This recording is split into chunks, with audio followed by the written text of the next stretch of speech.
Hello, my name is Allison Fruhan, and today I will be discussing the Check and Connect program, a program used to prevent dropout in high school students. The Check and Connect program was designed by the Institute on Community Integration at the University of Minnesota, and it was designed to provide support for students in grades K through 12. In general, though, it's used mostly in the middle and especially in high school students to encourage students who might be at risk to complete high school and obtain their GED. In order to implement Check and Connect, the school must appoint a monitor to each student who is at risk. A monitor can be any school personnel, and in our case, the school psychologist can absolutely serve as a monitor. The monitor serves as an advocate for the student, speaking out on their behalf to coordinate services, engage their family, and provide feedback and encouragement to the student. The monitor's main job is to emphasize the importance of staying in school with a student, and they are there as a constant source of support to help the student complete their GED or complete high school. The other person needed to implement this intervention is obviously the student. The student's expected to ultimately graduate. This is completed through increased engagement in school, which the monitor also encourages. The student is referred to the program if they are displaying any risk signs that might suggest they are at risk of dropping out. Those risk signs include deteriorating academic performance, emotional issues, and behavioral warning signs, such as truancy or frequent suspensions and disciplinary problems.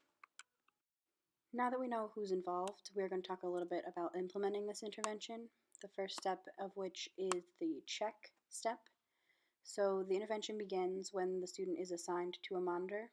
The monitor would then check in with the student regularly. Check-ins include collecting student data regarding the levels of student engagement. Check-ins should be focused on attendance, grades of students, suspension, any other risk factors that have already been discussed, or any other signs that they may be having trouble keeping up.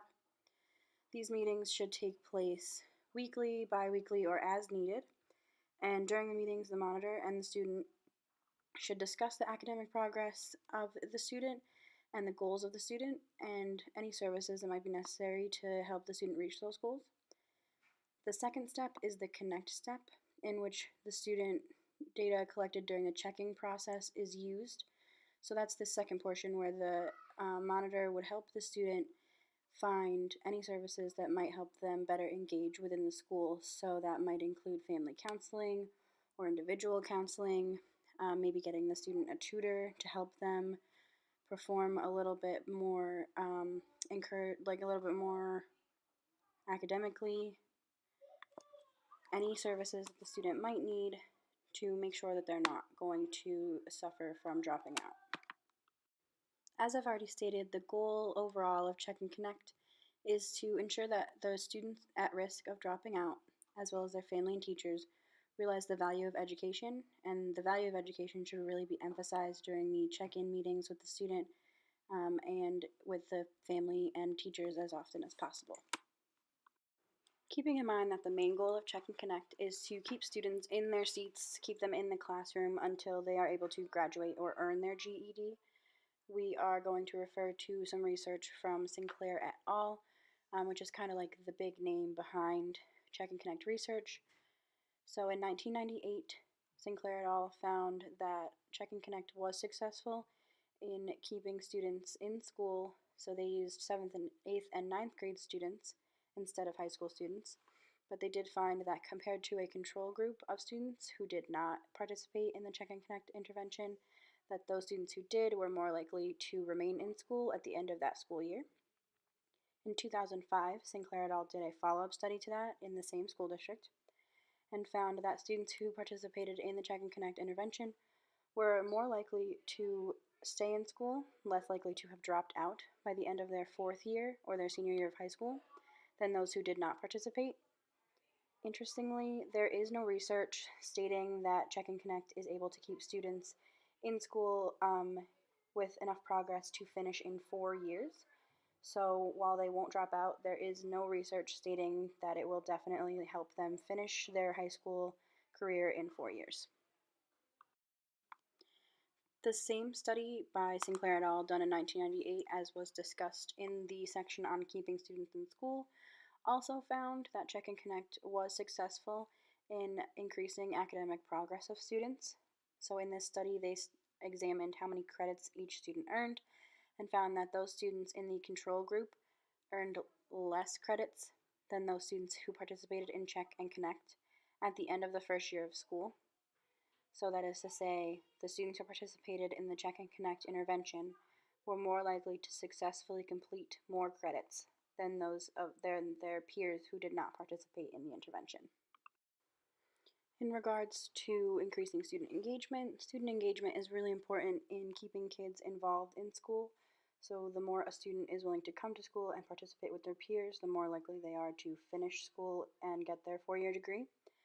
Roberts et al. Found that Check and Connect increased student engagement, but this was only after a 2-year implementation.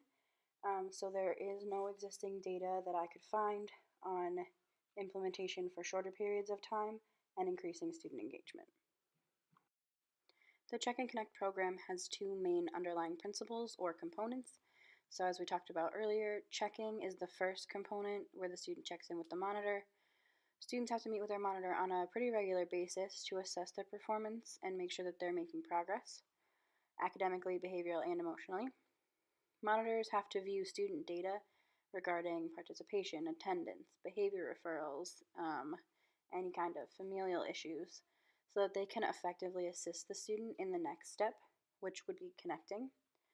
So during the second component, students have to connect to the school community. During this component of the intervention, the monitor acts as an advocate for the student and provides resources and services to help the student increase their engagement. The student is expected to attend any recommended services, including counseling sessions, and take advantage of the resources that the monitor is providing to them during the second component. When discussing the underlying principles of this intervention, I feel that it is important to highlight the monitor because they are a really integral part of this intervention being successful, because they ensure that someone in the school is monitoring the performance of the student who's at risk. So someone is keeping track of how many days that student comes to school, how many tests they're failing, how many tests they're passing, and any other really relevant information that students might not get one-on-one attention in. They convey to the student that someone else is concerned about their future. So maybe the student doesn't have a support system at home and they really just need the monitor to be there for them as a cheerleader to encourage them that this matters and that they matter. And finally, the monitor is there to ensure that the student is being provided with every opportunity and resource that they might need. So it's pretty common for students to not know what resources are available to them, especially if they're at-risk students. So just being there to make the students aware what resources they have available to them, how to connect to them, and how to best use them are really important parts of the monitor's job.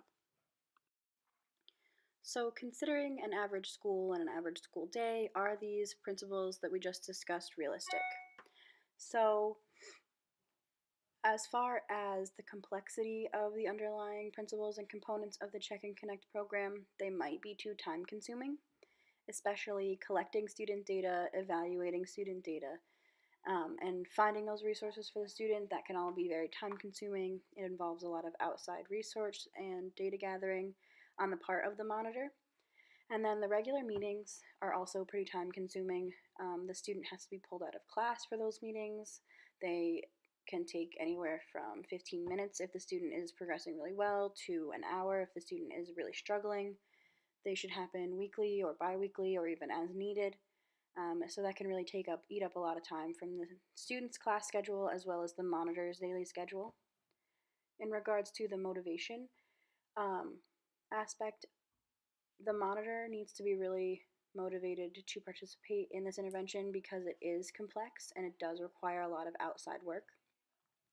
So if they don't feel that they have the time or they don't feel that they want to work with that student really intensely one-on-one, this intervention won't be successful.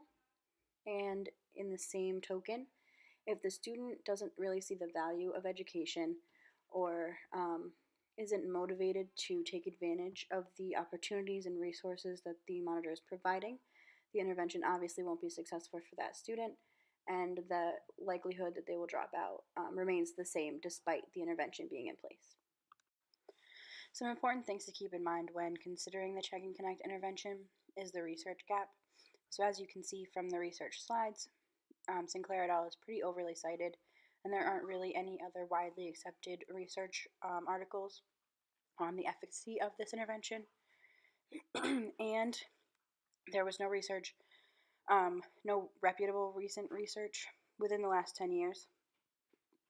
So this program hasn't really been studied with the new culture within schools or the new interventions that have been coming out since then, since 1998. Also, the existing evidence shows that the intervention has been effective and can be used to prevent dropout in students today. But again, the intervention should be assessed during implementation as with all interventions, so it might not be right for every student or every monitor or every school district. So the evidence does suggest that the intervention would be successful if you implemented it with a student.